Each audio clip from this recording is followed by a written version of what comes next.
아,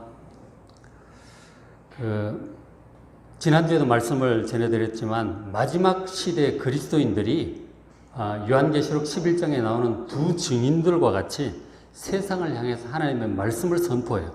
그래서 사람들을 마지막으로 하나님께 인도를 합니다. 계시록 11장에 나와 있죠. 11장 3절에 내가 나의 두 증인에게 권세를 줄 것이다. 바로 그들이 굵은 벼슬을 1260일 3년 반을 예언을 할 것이다. 하나님의 말씀을 전하여 마지막으로 사람들 하나님께 돌아오게 합니다. 그리고는 7절에 그들이 그 증언을 마칠 때 3년 반쯤 지나서 무적행으로부터 올라오는 한 짐승이 있어요. 그 짐승에 의해서 이 두 증인들이 죽임을 당하게 돼요. 그런 내용이 계시록 11장에 나왔어요. 그러니까 무적행으로부터 올라오는 짐승에 의해서 이 진실한 증인들이, 그리스도인들이 죽임을 당하게 되는 그런 내용이 있었죠. 그래서 요한계시록 11장 7절에 그 짐승이 처음 등장을 해요. 저 환상을 이제 사도 요한이 보았는데, 자, 성도들을 박해할 이 짐승에 대해서 주님께서 12장과 13장에서 좀 더 여러 가지 환상을 보여주세요. 그 짐승이 어떤 존재인지를 우리가 잘 알아야 되기 때문에 더 많은 환상들을 보여주세요. 먼저 12장에는 어떤 이제 내용이 나오느냐면, 유튜브에 12장 이제 그 계시록이 있으니까 그것도 한번 참고해 보시길 바랍니다. 12장에는 어떤 내용이 나오냐면, 하늘의 전쟁의 환상을 보게 돼요. 그러니까 미가엘 천사장이죠. 미가엘과 그의 사자들, 천사들이 용과 용의 사자들, 용을 따르는 자들 하늘에서 영적인 전쟁이 벌어지는 것을 보게 돼요. 그래서 전쟁의 열과 구절에 큰 용이 하늘에서 내쫓깁니다. 그게 누구냐면 옛뱀, 에덴 동산에 나타났던 옛뱀이고, 혹은 마귀라고도 하고 사탄이라고도 하고 온 천하를 꿰는 자, 꿰어서 죄 가운데 빠지고 멸망으로 이끌어가게 하는 이 존재가 바로 용이에요. 붉은 큰 용입니다. 근데 그 17절에 그 용이 하나님의 계명을 지키며 예수의 증거를 가진 자들, 그리스도인들이죠. 하나님의 백성들과 싸우려고 바다 모래 위에 서 있는 것을 요한계시록 12장에서 환상으로 보게 돼요. 그러니까 저 용은, 붉은 용은 사탄인데, 사탄이 언제 하늘에 쫓겨나느냐 하면 그 여자가 낳은 아들, 바로 교회가 낳은 아들인 예수님께서 하늘에 들려 올라가시죠. 승천하심으로 하늘에서 쫓겨 내려옵니다. 그 땅으로 쫓겨나요.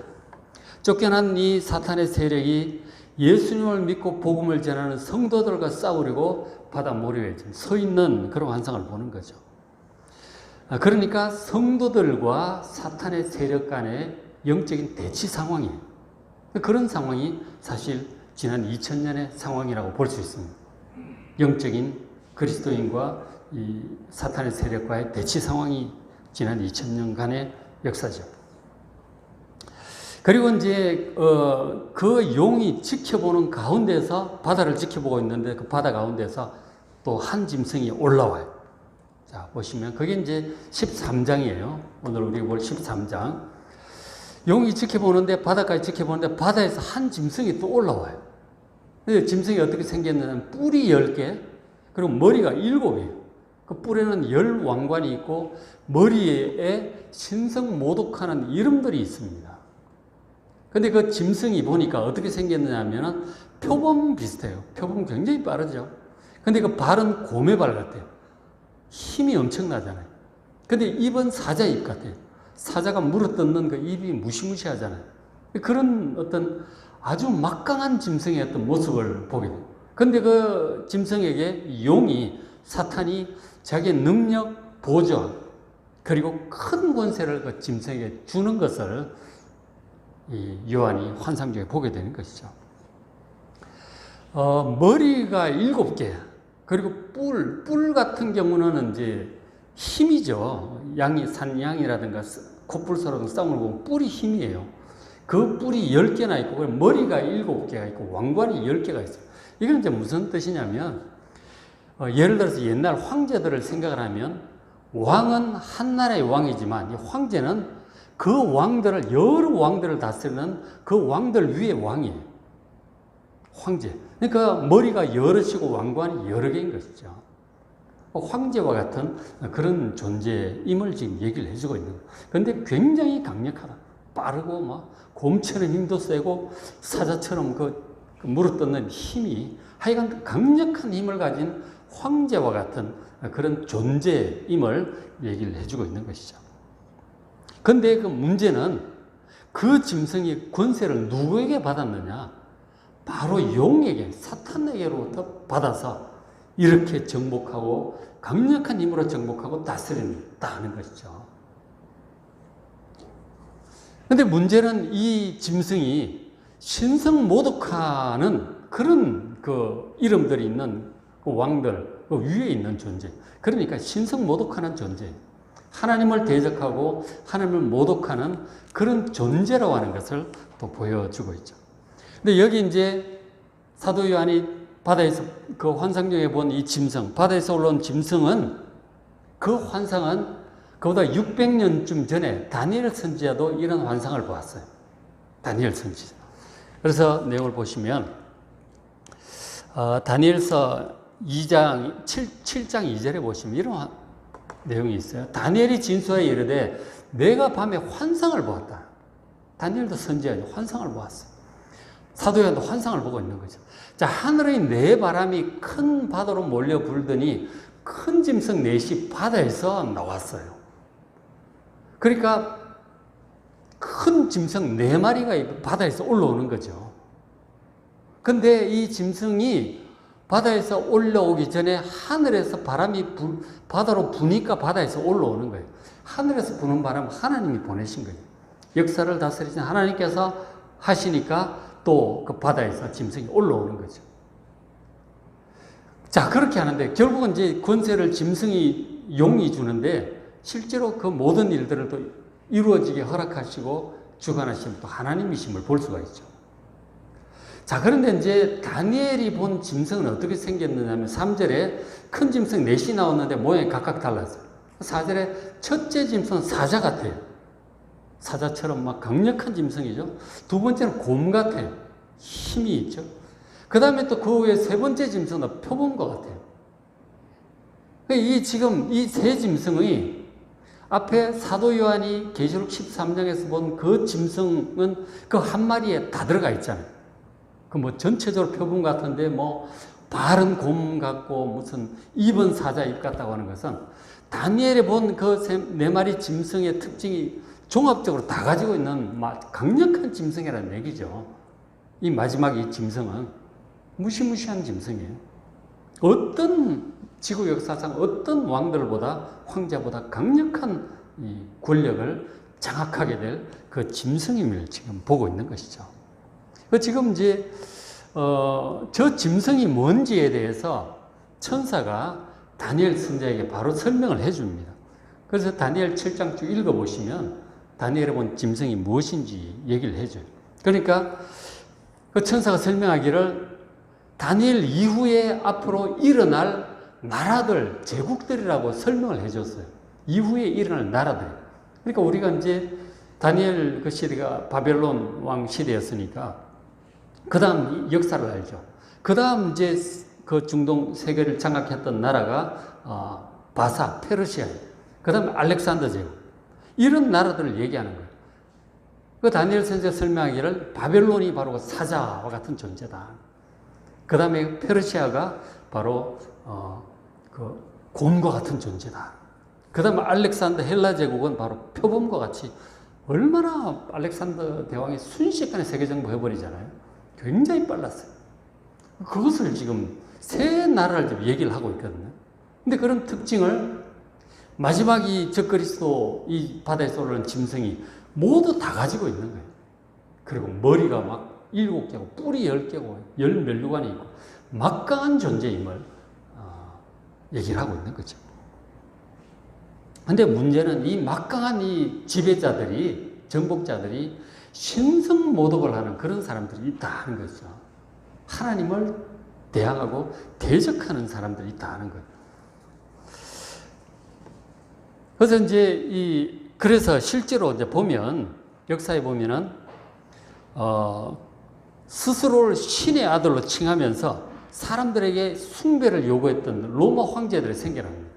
네로 황제가 그랬고, 그리고 도미티아누스 황제 같은 사람 등등 해서 한 10명의 로마 황제들이, 한 200년 동안 한 10명의 황제들이 그렇게 신성적인 경배를 요구를 해요. 자기가 바로 하나님의 아들이라는 거죠. 그런 역사들이 있었고요. 그 다음에 20세기 그 사이도 많았지만 20세기 쭉 넘어와서 유대인들을, 하나님의 백성들을 말살하려고 했던 히틀러도 있었어요. 그런 사람도 있었고, 그 다음에 또 우리나라, 일본, 자신을 신의 후손으로 칭하면서 동방여배를 강요하고 그리스도인들을 박해하고 감옥에 집어넣고 죽였던 일본의 천황도 그런 사람이 있었죠. 신성모독이죠. 북한 교회를 박해하고 거의 신적인 존재로 경배를 받았던 김일성도 마찬가지고, 중국 교회를 박해했던 모택동, 이런 사람들이 이제 다 이 짐승들 같은 존재들인 거죠. 신성모독하면 막강한 힘으로 장악하고 신성모독을 행하는 사람들이죠. 그리고 이제 마지막 때 온 세계 권세를 장악하고 전 세계 교회들을 박해할 바로 이 짐승 적그리스도. 이 하나님의 백성들을 박해하는 이 강력한 지배자들이 바로 이 바다에서 올라오는 이 짐승들인 것이죠. 그 다니엘에 본 그 역사 속에 나타날 짐승보다 더 강력한 최후의 막강한 이 짐승, 적그리스도. 이 짐승이 바로 요한계시록 13장에 나오는 그 짐승. 그가 두 증인을 이제 죽였던 것이죠. 그런데 이제 이 짐승 같은 이 존재들이, 지배자들이 이런 일들을 한 번씩 겪어요, 보면. 계시록 13장 3절에 그의 머리가 7개였는데 머리 하나가 상하여 죽게 된 것 같아요. 그러니까 치명타를 입어서 굉장히 위험해요. 그런 일을 당하는데 그 죽게 되었던 상처가 나음에 그 구사일생으로 그 위기를 극복을 해요. 그런데 온 땅이 놀랍게 여겨 그 짐승을 따랐다. 그런 이제 환상을 봐요. 그러니까 영웅적인 그런 존재들 보면 다 그래요. 초창기에 굉장히 큰 위기를 겪는데 잘 극복을 하는 거죠. 제가 얼마 전에 징기스칸에 관한 그 벌거벗은 세계사 이제 보니까 징기스칸 얘기가 나와서 보니까 징기스칸도 그런 위기를 극복을 한 거죠. 일본의 그 영웅들도 마찬가지, 우리나라도 마찬가지, 다 그 영웅들이 위기를 잘 극복을 하고 나면은 더 강력한 지배력을 가지게 되죠. 이제 그런 것들을 이제 보여주고 있어요. 그리고 이제 그 짐승이, 그 적그리스도가 13장 5절에 그 짐승이 과장되고 신성모독을 말하는 입을 받습니다. 그러니까 그 입으로 정말 신성모독을 해요. 스스로 신이라고 칭하고 신적 경배를 요구하니까 그게 신성모독이죠. 신성모독이에요. 그리고 하나님 같은 건 없다. 내가 하나님이다. 그렇게 하니까. 근데 이 사람들이 그런 역사상에도 그런 사람들이 많았고 마지막 적그리스도도 그렇게 했지만 굉장히 강력한 지배자인데, 그리고 하나님 백성들을 박해하잖아요. 그런데 그 박해 기간이 그렇게 오래 가지는 못한다 하는 거죠. 그 말씀하기는 42달 동안 일할 권세를 받는다. 3년 반이죠. 이 박해자들이 지독한 박해를 하는데 그게 그렇게 오래 가지는 못한다. 그런 지독한 박해는 오래 갈 수가 없어요. 그런 박해자, 제명에 못 죽든지, 하여간 갑자기 죽든지, 상황이 급변하든지, 그렇게 오래 못 가요. 역사를 보면 알지만, 사실 그렇게 오래 못 가요. 그러니까 3년 반 정도를 얘기를 하고 있는 거죠. 어쨌든 그 정도의 기간을 받고 이제 성도들을 박해를 하게 될 것이다. 그렇죠? 6절에 짐승이 입을 벌려 하나님을 향하여 비방하라죠. 자기가 신이니까 하나님 무슨 하나님, 예수님 그런 거 없죠. 비방하죠. 그리고 그의 이름, 그의 장막과 하늘에 사는 자들, 하나님 백성들을 비방을 해요. 또 권세를 받아 성도들과 싸워 이기게 됩니다. 성도들을 이기죠. 그리고 그들을 박해하는 것입니다. 그러나 그들의 박해 기간이 그렇게 길지 못하다. 길 수가 없다. 그런 지독한 박해 상황, 그 아주 비정상적인 상황이죠. 그건 그렇게 오래 갈 수가 없어요. 그 사람 정신적인 문제든 그 당하고 있는 사람들이든 그리고 하나님께서 친히 개입을 하시든 그렇게 오래 못 간다. 길에 보통 3년 반, 대략 이제 그렇게 보면 되는 거예요. 역사상에 그런 경우들이 많죠. 좀 길게 갈 수도 있지만 저런 지독한 박해 상황은 그렇게 오래가지 못한다 하는 것이죠. 42개월이라고 다니엘도 그런 이제 작은 뿔에 관한 예언을 하면서 그런 이제 박해자 출현을 예고를 했거든요. 그 기간도 한때, 두때, 반때다. 합해서 3.5년이죠. 한 일의 절반이다. 이제 그렇게 얘기를 합니다. 박해자의 박해 기간은, 지독한 박해 기간은, 길어야 3.5년. 이제 그렇게 성경 일관되게 그렇게 얘기를 해주고 있습니다. 성도 여러분, 박해 상황이 온다 할지라도, 그러나 믿음으로 인내하고 견디십시오. 그렇게 길지 않을 것입니다. 일본이 마지막 태평양 전쟁 일으키면서 엄청나게 박해가 심해졌고, 저 부모님 얘기 들어보니까 다 가져가는 거예요. 놋그릇, 이런 거, 쌀, 전부 다 뺏어가. 그리고는 사탕수수, 이런 거 설탕 주고, 이제, 옥수수 주고, 이제 그랬다고 그러잖아요. 근데 그런 태평양 전쟁이고, 마지막 단말마적인 그런 전쟁 몇 년 못 갔어요. 한 5년 남짓. 그렇게 해서 결국은 하나님의 심판이 임하니까 원자 폭탄 맞고 완전히 항복해버렸잖아요. 그렇게 길게 못 간다 하는 것이죠. 그런 것들이 이제 이 박해자의 박해 기간인 것이죠.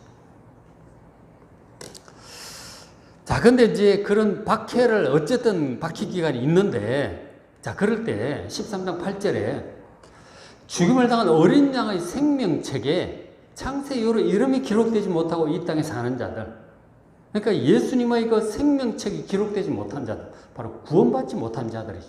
예수님 믿지 않고 구원받지 못한 사람들. 이런 사람들은 당연히 그 짐승에게 경배하게 돼요. 적그리스도. 그렇죠. 오히려 그 적그리스도 같은 그 강력한 지도자를 자기 지금 살고 있는 이 세상의 모든 문제를 해결할 영웅으로 생각을 해요. 그 강력한 지배자는 굉장히 힘이 있죠. 그러니까 그 지배력을 장악하죠. 위기도 극복하고 다 정복하고, 그리고는 선정을 베풀고 막 그러잖아요. 모든 문제들을 해결할 만한 능력 있는 사람을 보이기 때문에 오히려 추종하고 존경하고 따라요. 환영을 합니다. 열렬히 환영을 해요. 당연히 경배하죠. 그리고 나중에 신적인 경배까지 요구하면 기꺼이 합니다. 예수님 당시 요한계시록 기록할 그 당시 서기 80년, 90년 도미티아누스 황제의 박해 때 그 로마 황제에게 경배하는 거예요. 로마 황제에게 잘못 보여서 어떻게 살겠어요? 당연히 경배하고 아부하고 앞장서서 하고 막 그렇게 합니다. 그러면 좀 혜택이라도 받을까 싶어가지고 그렇게 되게 돼 있어요. 힘 있는 자에게 가서 이제 다 그렇게 조아리게 되는 거죠. 그러나 그냥 왕으로서 존경하고 하는 건 할 수 있는데 신적인 경배는 그리스도인들은 할 수가 없는 거죠. 하나님의 백성들은 그럴 수 없는 거예요. 그래서 여기서 하나님의 백성들과 그 짐승 사이에 이제 대치 상태가 벌어지는, 받아들일 수 없는 신적인 경배는 할 수가 없다. 왕으로서 존경을 할 수 있지만 신으로서 경배할 수는 없는 것이죠. 그래서 거부하게 되는 거예요. 다니엘과 그의 세 친구들도 그랬잖아요. 느부갓네살 왕이 신상을 만들고 경배를 하라고 하니까 죽었으면 죽었지 못한다는 거죠. 풀무불에 집어 던져 죽을지언정 못하겠다는 거예요. 순교를 하는 것이죠. 초대교회 그리스도인들도 마찬가지예요. 로마 황제를 신으로 숭배하라고 하니까 할 수 없는 거예요. 그걸 네로 황제 때도 마찬가지예요. 결국 사자굴에 던져지고 십자가에 매달려도 죽음을 각오하고 찬양하면서 죽어가는 거죠. 그거는 받아들일 수 없는 거예요. 하나님의 진실한 믿음을 가진 하나님의 백성들이라면 우상에게 신으로 절할 수 없는 것입니다. 어느 시대나 그래요. 우리 시대도 마찬가지예요.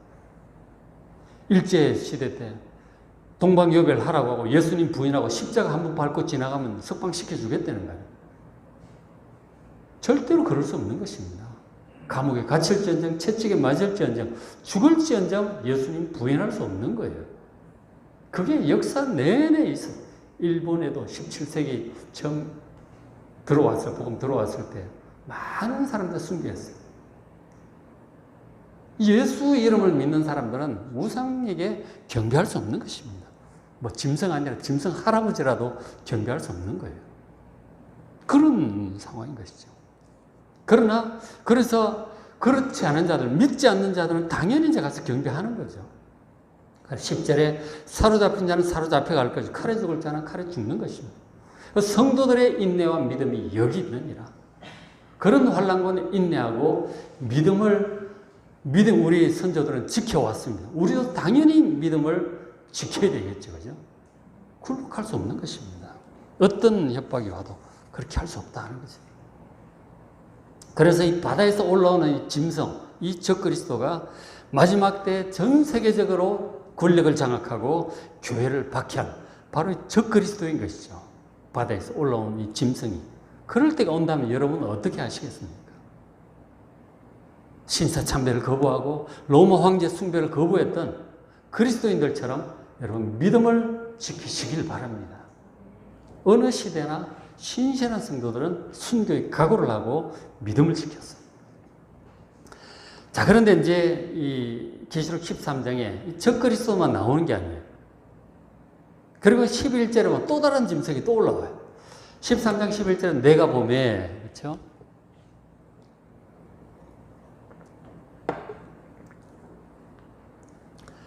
자, 이제 바다에서 올라온 머리 7, 뿔 여린 짐승 말고 내가 보면 또 다른 짐승이 땅에서 이번에 올라와요. 땅에서 올라옵니다.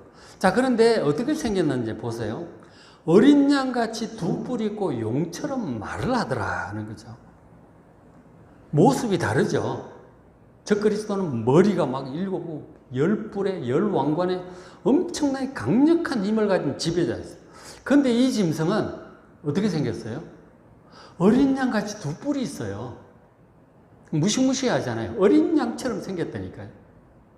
아주 순하게, 아주 호의적으로, 어떻게 보면 예수님 같고 어린 양같이 생겼어요. 아주 선량한 모습을 하고 있습니다. 예수님 비슷한 모습. 자, 그런데 그가 하는 말을 들어야 돼요. 어떻게 말을 해요? 용처럼 말을 해요. 사탄과 같은 말을 하는 거예요. 그러니까 이 생긴 거하고 말이 다르다니까요. 외모상 얼핏 보니까 참 예수님처럼 선지자처럼 좋은 사람처럼 생겼어. 아주 연약하기도 하고 아주 선량한 사람처럼. 근데 말을 잘 들어보니까 사탄적인 말을 하는 거예요. 그야말로 거짓 선지자인 것이죠. 예수님께서 산상수훈 마태복음 7장에 그런 경고를 하셨는데 양의 옷을 입고 나오나 그 일의 탈을 뒤집어 쓴 거짓 선지자 얘기를 하셨어요. 양의 탈을 썼으나 이 실제로 그 속에는 거짓 그 이리가 들어있다고 하는 거예요. 거짓 선지자라고 얘기를 하셨던 것이죠. 그러니까 외모만 가지고는 잘 몰라. 말을 잘 들어봐야 돼. 어떤 생각을 가지고 있는가, 어떤 말을 하는가, 그게 중요합니다. 그래서 참 그럴듯하고 예수님 비슷하고 선지자 같은데 하나님의 종 같은데 그 말을 잘 들어보니 이 교묘한 거짓 교리, 이단 사설, 인본주의, 세속주의 이런 사탄적인 말로 교회를 타락시키는 존재가 하나님의 백성들을 미혹하는 존재가 바로 이 두 번째 짐승이에요. 이 더 무섭죠. 이건 표도 잘 안 나니까. 근데 이 사람의 또 특징 중에 하나가 어떤 게 있느냐면 13절에 자, 이 두 번째 짐승, 이 거짓 선지자라고 얘기를 해요. 이 거짓 선지자가 불이 하늘로부터 땅에 내려오게 하고 불이 막 말을 하면 불이 막 하늘에서 막 떨어져요. 두 증인도 그런 일을 했었잖아요. 근데 이 사람들도 그런 일을 막 합니다. 그리고 여러 가지 기적을 해요. 그리고 또 어떤 기적을 행하냐면 14절에 짐승 앞에서 받은 바 이적을 행하면 여러 가지 이적을 행하는데 그 능력을 적그리스도에게 받은 거예요. 그 적그리스도에게 굉장한 능력이, 영적인 능력이 있다는 거예요. 정치적인 능력뿐만 아니라 영적인 능력이 있어요. 그 능력을 받은 거야. 이 두 번째 거짓 선지자가 적그리스도에게 받은 거예요. 그 이적을 행하니까 그리고 땅에 가는 자들에게 이르기를 사람들에게 무슨 말을 하느냐 하면 칼에 상하였다 살아난 짐승, 적그리스도죠. 그 앞에 짐승. 그것을 서 우상을 만들어라. 그렇게 얘기를 합니다. 그리고 15절에 그 짐승의 우상에게 우상은 뭐 동상이나 뭐 돌이나 이런 걸로 만들지 않겠어요? 그런데 그 동상이나 석상이 말을 하게 만들어요. 이 거짓 선지자. 말을 막 하게 하는 거예요. 그 사람들 얼마나 신기합니까?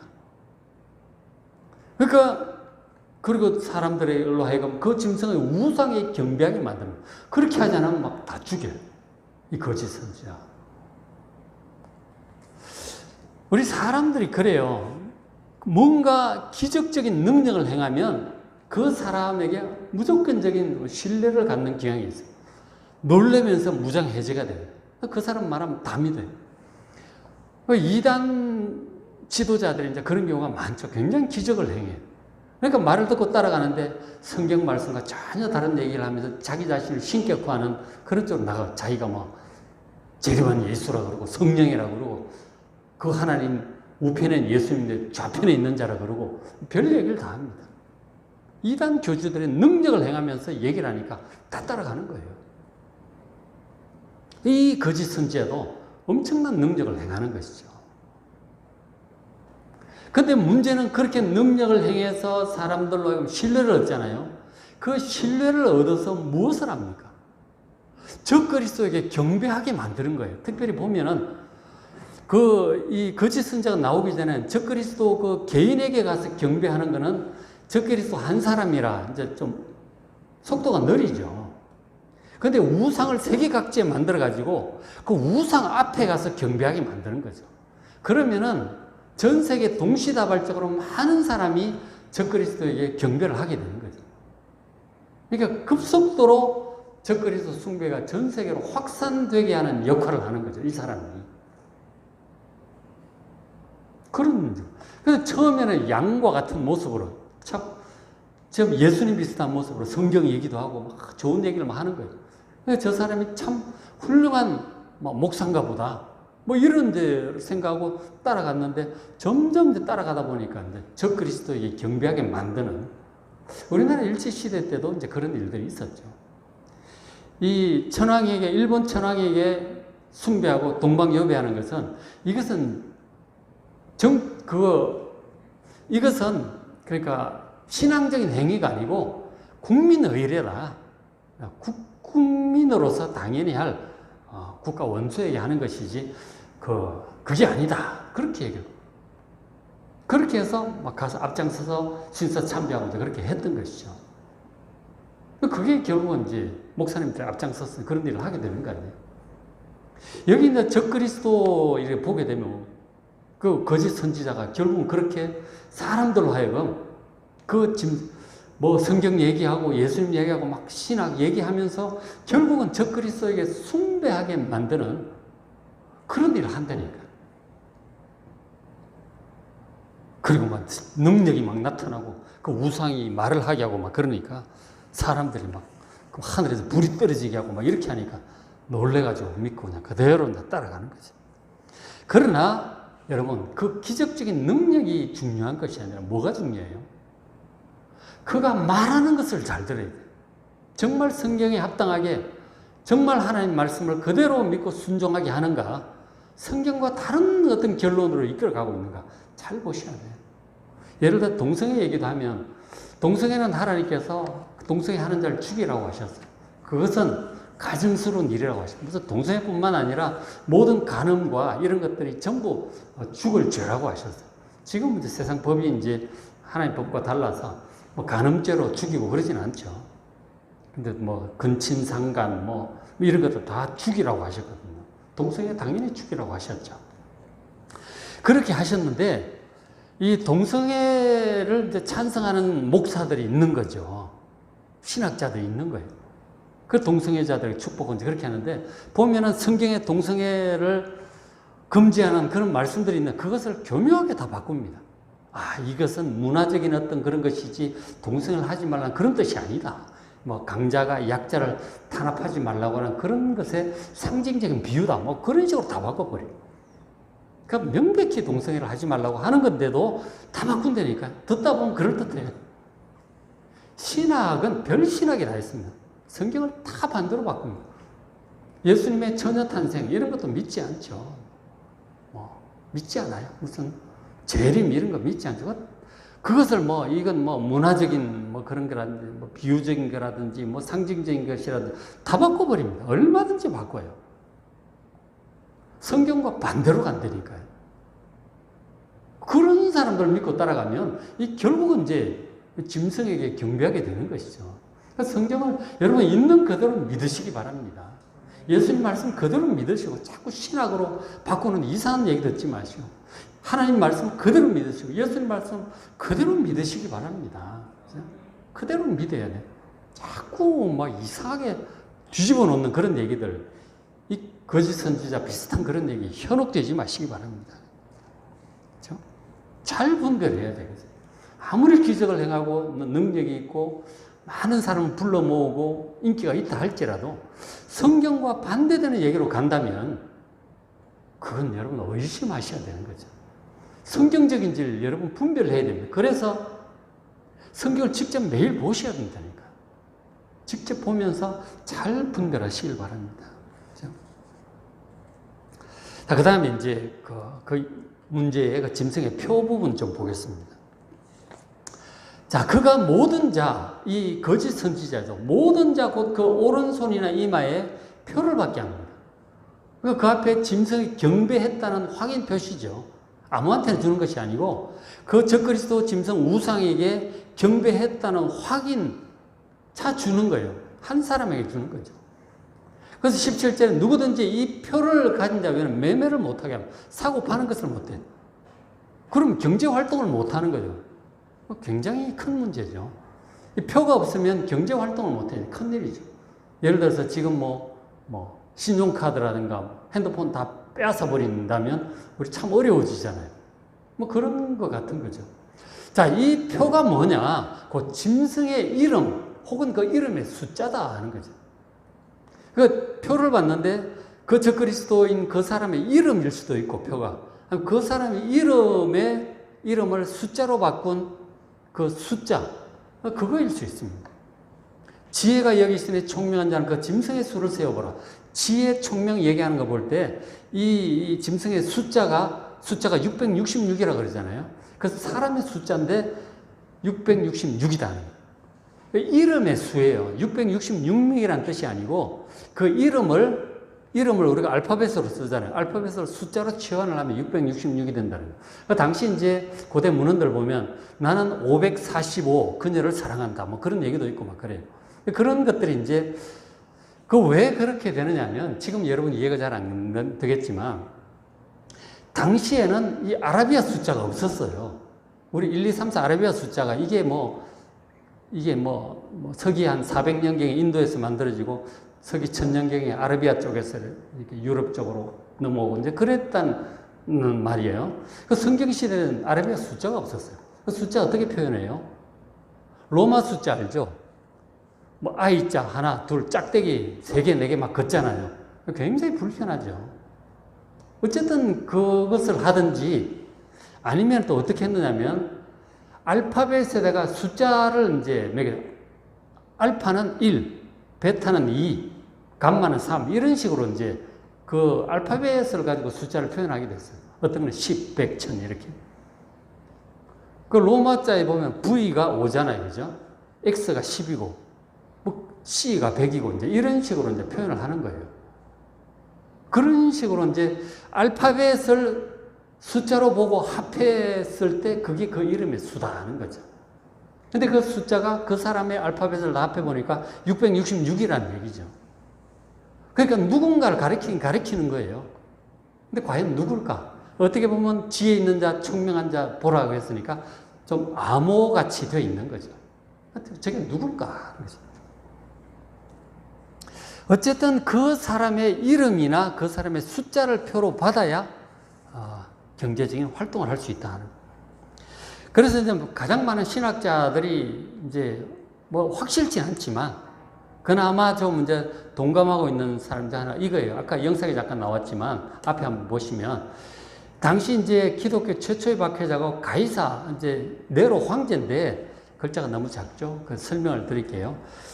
그러니까 이 네로 있죠. 네로 보시면은 네론 카이사르 이렇게 되어 있습니다. 네로요. 네로 카이사라. 카이사라는 말이 시저, 황제라는 얘기예요. 네론 카이사라 이렇게 했는데, 이거를 히브리어로 하게 되면 네론 카이사라 이렇게 했는데, 히브리어에서 이건 눈이 50, 레시가 200, 와우가 6 이런 식으로 이제 다 해보면 네로 이름이 666년, 네로 황제 이러면 666이 되는 거죠. 뭐 좀 자기적인 면도 없지 않아 있지만, 어쨌든 당시 기독교인들은 뭐 또 이제 저렇게 이제 볼 수 있는 면이 있는 거죠.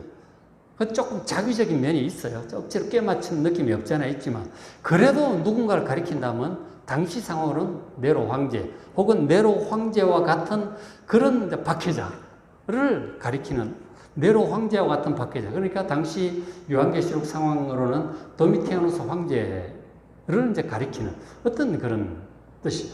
근데 이 짐승이, 그 황제가 지금은 무시무시하게 박해하지만 길어야 3년 반, 그리고 나중에 결국 심판받아서 완전히 무적행의 불못에 던져질 거라고 하는 그런 메시지죠. 요한계시록. 너무 두려워하지 말고 잘 인내하고 견디라는 얘기예요. 이 박해 기간을, 저 짐승, 로마 황제의 박해를 잘 견디라. 이런 해석으로 이제 많은 신학자들은 그렇게 보고 있습니다. 그리고 아까 666, 616 뭐 그런 얘기도 이제 다 그런 맥락에 사고 있는 거죠. 그래서 이제 이것도 확실치 않아요. 그런데 이제 그래서 이제 그 이름을 알파벳으로 치환을 해가지고 666이 되는 사람 찾아보면 또 많지 않겠어요? 그죠? 많이 나와요. 그래서 여러 황제들도 나오고 로마 교황 중에도 나옵니다. 특히 안식교에서는 저 짐승, 저 그리스도 뭐 내지는 거짓 선지자를 로마 교황이라고 얘기를 하거든요. 안식교에서는. 로마 교황 중에도 역대 많은 교황이 있었는데 따져보면 뭐 666이 나오는 교황들이 많아요.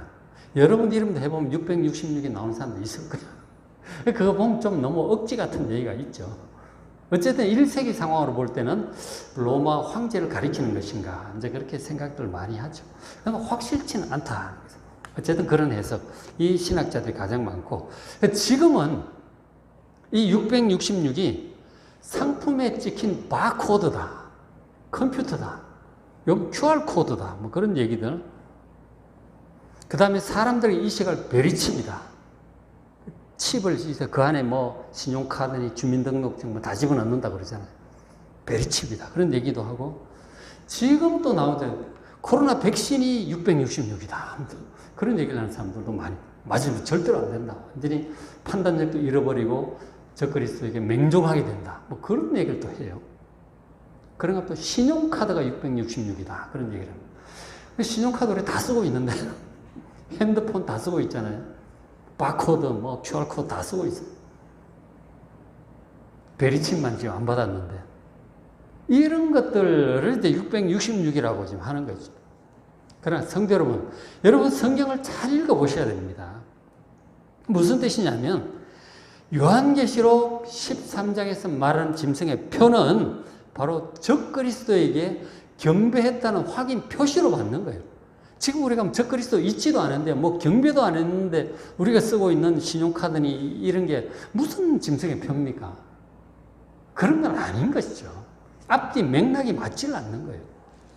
나중엔 모르죠. 실제로 이 적그리스도 나타나서 온 세계를 장악하고 경제 통합하고, 그리고 자기의 숭배를 요구하고, 그거 안 하면은, 숭배 안 하면은 뭐 베리칩이든 뭐 이제 못 받게 하고 아주 살기 불편하게 만든다.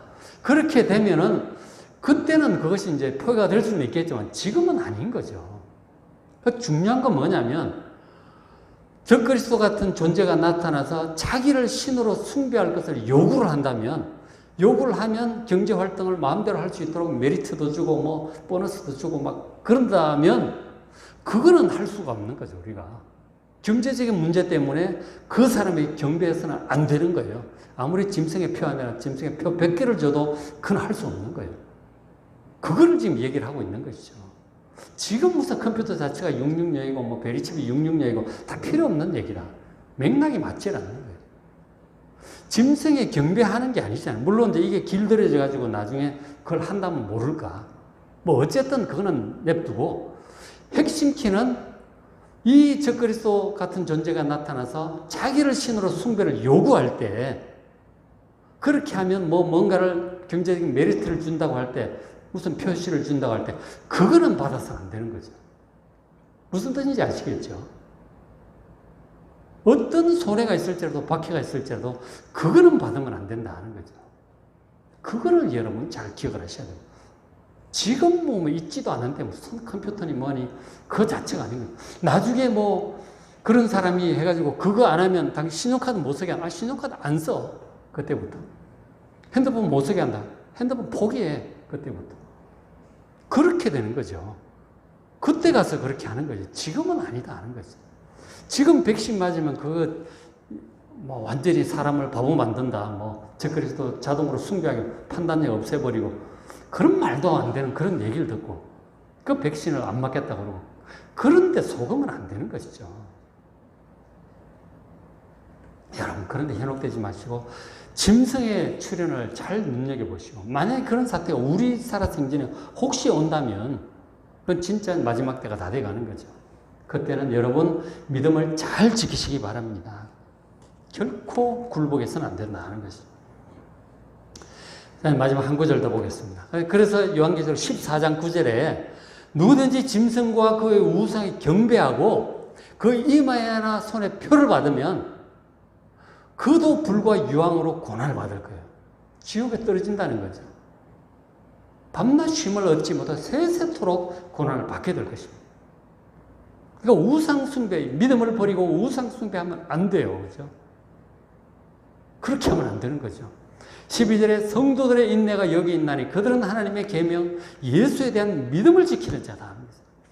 하나님의 계명을 우상 숭배하지 말라고 하는 하나님의 계명을 지키시고 예수 믿는 믿음을 여러분 끝까지 지키시길 바랍니다.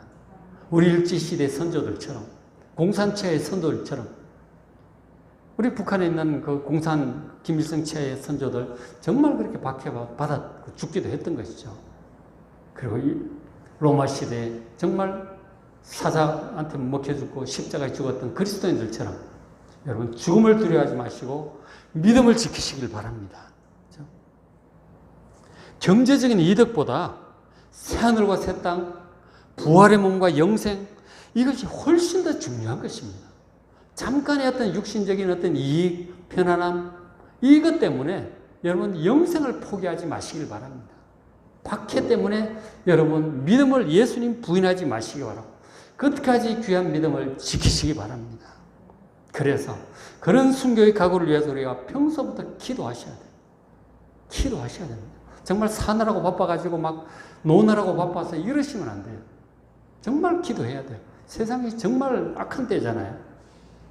한치 앞을 내다볼 수 없는 때예요. 그렇게 순교의 각오가 필요하다는 거예요. 그런 순교의 각오로 산다면 우리가 지금부터 그런 순교의 각오를 가진다면 순결한 신앙생활을 할 수 있어요. 우리가 신앙 때문에 죽을 각오가 되어 있다면 무슨 희생, 무슨 소대를 우리가 기꺼이 감당하지 못하겠어요. 용서 못할 사람이 어디 있어요? 다 용서하고 기꺼이 희생하고 헌신하고 양보합시다. 그런 순교의 신앙이 정말 필요한 시절이에요. 이런 코로나 정말 상상치 못할 일이 생기고 있잖아요. 상상치 못할 일. 정말 적그리스도의 때가 다가오고 있는지도 모릅니다. 깨어서 순교의 신앙을 다지셔야 돼요. 혹 우리 그리스도인들은 더 적그리스도 나오기 전에 환란이 오기 전에 순교할 휴가할 거라고 하는 달콤한 그런 얘기에 속지 마시고 어느 시대도 모든 그리스도인들이 다 환란을 통과했어요. 환란을 통과해서 약속의 땅에 들어가는 것이고 새하늘과 새 땅에 들어가는 거예요. 요한계시록 1장, 2장, 3장에도 그 7교회 말씀하시잖아요. 이기는 자가 영원한 생명을 얻는 거예요. 그런 내 말만 잘 듣고 따라오면 휴거해서 이런 환란을 피하게 해주겠다고 하는 그런 달콤한 얘기에 속지 마시고 용감하게 우리 시대에 그런 때가 온다면 순교의 각오를 하고 부딪혀 이기고 승리하는 여러분 되시길 주의 이름으로 축복합니다.